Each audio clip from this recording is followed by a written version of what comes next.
It's like the skeptic, of course, anything that is not explained to me in scientific terms is difficult for me to accept.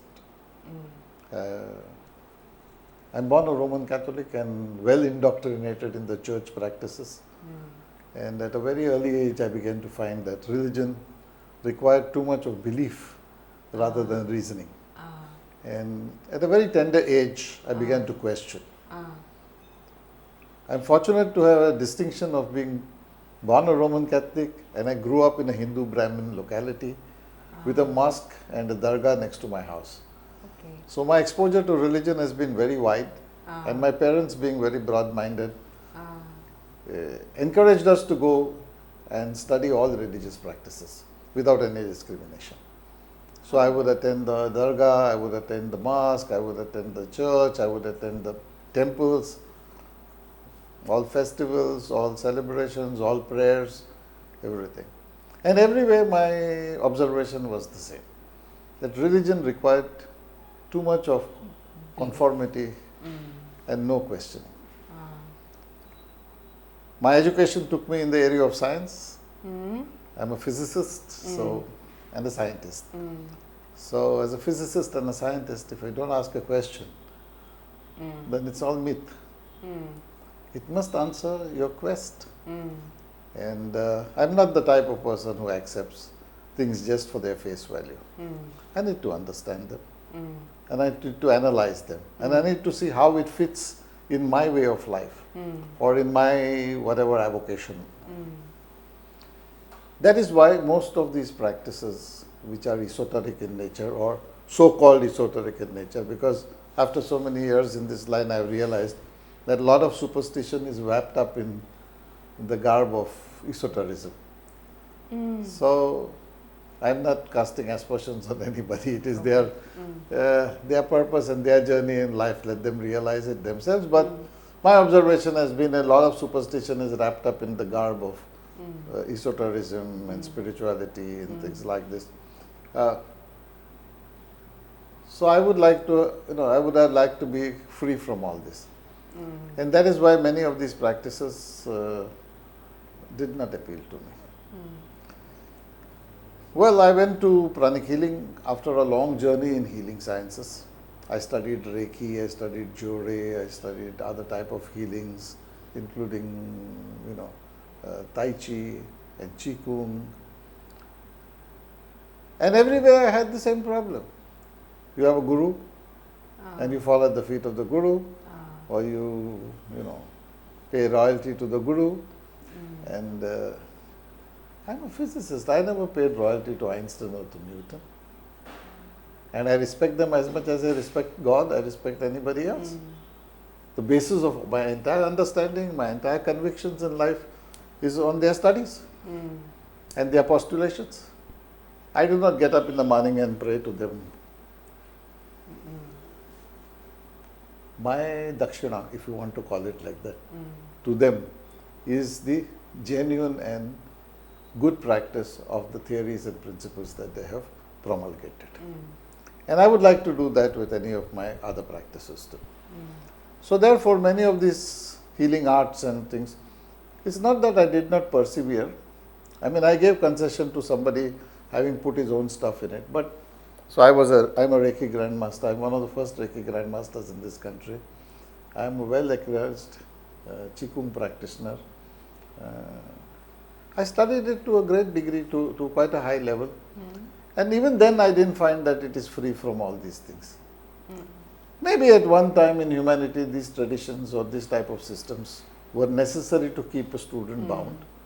There are reasons for it. There may be many reasons. But in today's time and age, I don't think, or at least not to me, it doesn't work. It works for somebody, it doesn't work for me. So therefore, when someone introduced me to, a friend of ours introduced me to Pranic Healing or Yoga Prana Vidya, I was really skeptic. I really didn't know what to expect. No, the other things, the other practices were with postures, some were with touch. This is no drug, no touch, no posture. I said, well, then there is no healing. So this was really a challenge to my intellect there's no touch, there's no drugs, there's no posture, nothing, then how do you do healing? And the person who introduced me had not really looked at it from this point of view. So he had no answer that would satisfy my quest. Anyway, I thought, let's go and try it out. No harm. So I went, and the first thing that impressed me was that the teacher is a chemical engineer. The person, the instructor who was instructing that course was a mechanical engineer. I myself from the engineering background. So one thing I believed from the very beginning, if someone has to bullshit, better an engineer bullshits because he does it logically. So at least you have a logic to it. So I thought, okay, let's see what this is all about. And when I went and sat in the class, one after the other, one after the other, one after the other, unlike all the other courses I did, this is purely scientifically approached. The whole subject is approached in an extremely scientific manner.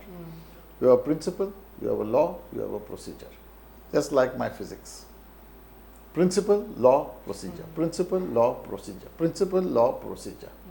He teaches you a theory, he explains the theory, he gives you a practice. By the end of the first day, I was quite sure that I'm getting somewhere.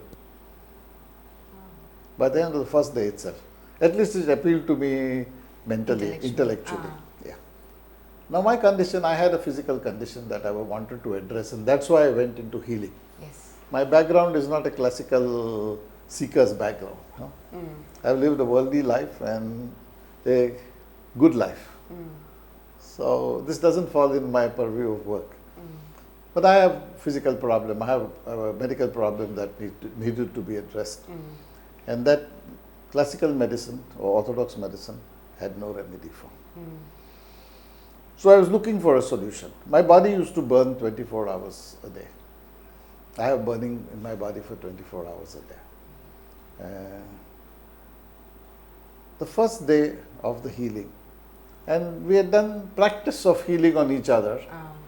And that evening when I sat in my hotel room, I was able to feel some shift in my burning sensation.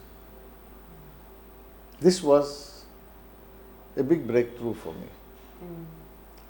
Because even medicines would not give me the type of relief that I got. And that also from some novice guy like me who was my partner. Yes, you just started it. Just started, we were just doing, we don't even understand the subject, we were just doing what was being instructed to us.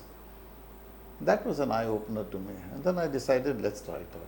So the next day I was more attentive to the class and I practiced it. End of the next day, there was definitely a recognizable shift in my burning condition. So I decided, well, I'll give this a full try. I came back to Chennai, 3.5 months, daily, religiously, without a break. I did healing for myself, self-healing, because that's part of the whole course. I did self-healing for myself, and 3.5 months later, when I went back to the doctor could not believe my condition. Of course, within a month and also, my burning had almost nearly gone, and by 3.5 months, I have no burning. The doctor himself was shocked because my condition was perforations in the stomach and intestine. And when he took my scan, again after 3.5 months, there was not even a scar tissue to tell a tale that there were some perforations. So he was surprised. And he said to me, what is it you did? And I said, I did healing. He said, I don't know what the hell this healing is, but for sure, continue with it. And for sure, I would like to learn. When the doctor expressed his intention to learn it, then my interest became far more, acute. And I said, well, there must be something really deep in this. And that's when I began to actually dwell more in the healing aspects. Well, as time went by, I did a lot of healing myself for people. I saw people get healed. And then I was able to apply the principles of physics and understand in a much deeper way what exactly this is, because my subject of physics was quantum physics, and this is exactly in the field of quantum physics. Okay. So that's how from a skeptic I became a believer, if you want to call it, and a practitioner. Pranic healing. And the course I did was a basic pranic healing, and that's the practice I did.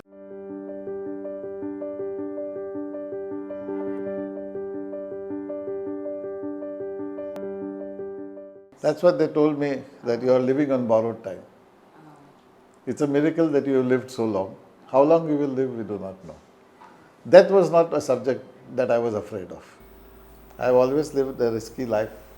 I would not like to go through what type of lifestyle I had earlier, but it was very, it's not very complimentary. But it was a good life. If I had given another chance, I'd like to live it just the way I lived it. Yes, yes. It was wonderful. I mean, I had my fun, I had my thrills, and I had to pay the bills. So that's it. And I have no regret about it. But my life was a risky life. So death was not something I'm afraid of. So you were not afraid of death? No, I'm not afraid of death. Okay. And what my problem was the quality of life. I want to live a good quality of life till I die. I may die tomorrow, that's a different story. So it's the quality of life that I was looking for. So that the doctor's fears that I will die was not my fears. My fears were, you just wanted to live I life just want to live nice qualitatively till I die. And that's how I went to all these areas to learn. All of that. Fortunately, I met my teacher and yeah.